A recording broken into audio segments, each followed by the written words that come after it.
নমস্কাৰ জেআৰজি ব্লগলৈ সকলোকে স্বাগতম জনাইছোঁ। আজি আমি আলোচনা কৰিবলৈ লৈছোঁ শিক্ষক নিযুক্তি সম্পৰ্কত চৰকাৰে গ্ৰহণ কৰা নতুন সিদ্ধান্ত সম্পৰ্কত।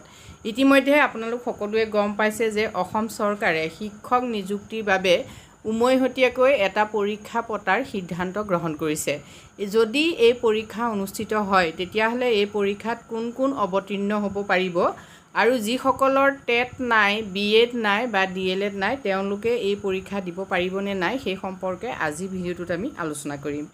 আৰু চৰকাৰে এনেধৰণৰ সিদ্ধান্ত কিয় গ্ৰহণ কৰিছে সেই সম্পৰ্কেও আজি ভিডিঅ'টোত আমি আলোচনা কৰিবলৈ চেষ্টা কৰিম।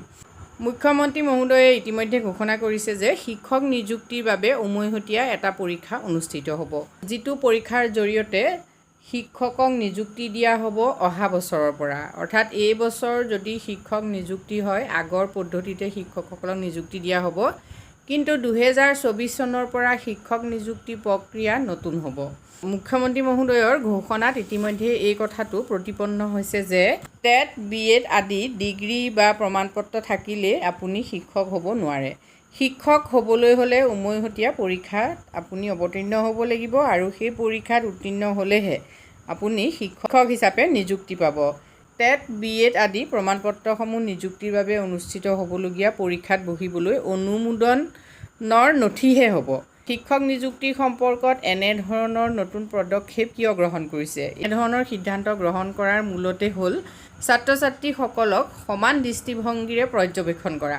শিক্ষক নিযুক্তিৰ বাবে যিসকল কেণ্ডিডেট থাকিব সেই কেণ্ডিডেটসকলৰ ক্ষেত্ৰত সম দৃষ্টিভংগীৰে তেওঁলোকক নিযুক্তি দিয়াৰ প্ৰক্ৰিয়া আৰম্ভ কৰা।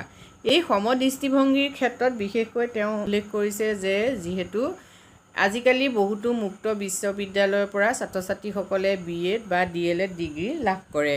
যিবিলাক বিশ্ববিদ্যালয়ত সাধাৰণতে জেনেৰেল বিএড ডিগ্ৰী এটা লাভ কৰিবলৈ যিমান কষ্ট কৰিবলগীয়া হয় বা পাঠ্যক্ৰম যেনেদৰে আগবাঢ়ে, সেই মুক্ত বিশ্ববিদ্যালয় নেদেখাকৈ বহুতে কি হয় এই চাৰ্টিফিকেটখন গোটায়। সাধাৰণতে কি হয় তেনেধৰণৰ বিশ্ববিদ্যালয়বোৰৰ পৰা লোৱা ডিগ্ৰী বা চাৰ্টিফিকেটত মাৰ্কছটো যথেষ্ট বেছি থাকে। ইয়াৰ উপৰিও শিক্ষা ব্যৱস্থাত বিশেষকৈ বিভিন্ন ধৰণৰ সাল সলনি হৈ থকা দেখা যায়। মাৰ্কিং ছিষ্টেমটো যথেষ্ট সাল সলনি হৈছে। সকলো পৰীক্ষাতে বৰ্তমান অৱস্থাত ছাত্ৰ ছাত্ৰীসকলৰ নম্বৰ যথেষ্ট বেছি হয়। কম্পেৰেটিভলি সাধাৰণতে কি হয় পুৰণি যিসকল ছাত্ৰ ছাত্ৰী তেওঁলোকে সাধাৰণতে এনেকুৱা ধৰণৰ ইণ্টাৰভিউবিলাকত তেওঁলোক ছাকচেছ নহয় পাৰ্চেণ্টেজৰ ফালৰ পৰা, এটা কথা। দ্বিতীয়তে মুখ্যমন্ত্ৰী মহোদয়ে আৰু এটা কথা কৈছে, এই ক'ভিডৰ বছৰটোত যিহেতু হায়াৰ ছেকেণ্ডেৰী মেট্ৰিকৰ ছাত্ৰ ছাত্ৰীসকলক পৰীক্ষা অনুষ্ঠিত নকৰাকৈ পাছ কৰাই দিয়া হৈছিলে আৰু দেখা গৈছিল যে বহুতো ছাত্ৰ ছাত্ৰীয়ে 90% ওপৰত পাইছিলে। গতিকে সেই ছাত্ৰ ছাত্ৰীসকলৰ লগত পৰৱৰ্তী পৰ্যায়ত যিসকল ছাত্ৰ ছাত্ৰীয়ে পৰীক্ষা দি HSLC বা HS পাছ কৰিব, সেই ছাত্ৰ ছাত্ৰীসকলে যেতিয়া ইণ্টাৰভিউ দিবলৈ যাব তেতিয়াহ'লে তেওঁলোক কি হৈছে কিছুমান সমস্যাৰ সন্মুখীন হ'ব, বিশেষকৈ মাৰ্কছক লৈ পেলাই। গতিকে এই যিখিনি বিসংগতি আমাৰ শিক্ষা ব্যৱস্থাত আছে সেই বিসংগতিসমূহ নাইকিয়া কৰিবৰ বাবে এই পদ্ধতি গ্ৰহণ কৰা হৈছে। অৰ্থাৎ এজন কেণ্ডিডেটে শিক্ষকৰ চাকৰিৰ বাবে এপ্লাই কৰিব পাৰিব যদি তেওঁ বিএড ডিগ্ৰী থাকে বা ডিএলএড ডিগ্ৰী থাকে বা তাৰ লগত যদি টেট উত্তীৰ্ণ হয় তেতিয়া তেওঁ শিক্ষক নিযুক্তি পৰীক্ষাত বহিবৰ বাবে তেওঁ উপযুক্ত হ'ব। গতিকে বিএড বা ডিএলএড থকা ছাত্ৰ ছাত্ৰীসকলেহে শিক্ষক পদৰ বাবে আবেদন কৰিব পাৰিব। টেট উত্তীৰ্ণ হ'বই লাগিব আৰু এইখিনি সকলো হোৱাৰ পাছতো এজন কেণ্ডিডেটে শিক্ষক হিচাপে নিযুক্তি নাপাবও পাৰে যদিহে শিক্ষক পদৰ বাবে হোৱা যি পৰীক্ষা সেই পৰীক্ষাত তেওঁ উত্তীৰ্ণ নহয়। মুখ্যমন্ত্ৰী ডাঙৰীয়াই কৈছে যদি 5000 পদ আছে তেতিয়াহ'লে 5000 পদৰ বাবে বিএড, টেট আদি থকাসকলে চূড়ান্ত পৰীক্ষাত বহিব লাগিব। মুখ্যমন্ত্ৰীয়ে কয় যে জিলা পৰ্যায়ত শিক্ষক নিযুক্তিৰ পৰিৱৰ্তে চতুৰ্থ আৰু তৃতীয় বৰ্গৰ পৰীক্ষাৰ দৰে শিক্ষকৰ চাকৰিৰ বাবে ৰাজ্যিক ভিত্তিত পৰীক্ষা হ'ব আৰু এই পৰীক্ষাৰ ভিত্তিতে শিক্ষকসকলৰ বাছনি হ'ব।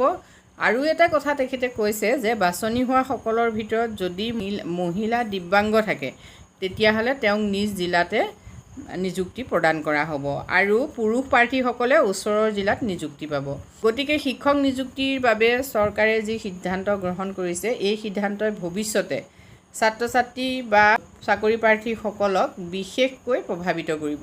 আজি ভিডিঅ'টোত আমি আপোনালোকৰ বাবে এইখিনি তথ্য আলোচনা কৰিছোঁ। এই সম্পৰ্কত আপোনালোকৰ মতামত কি জনাবচোন। ধন্যবাদ।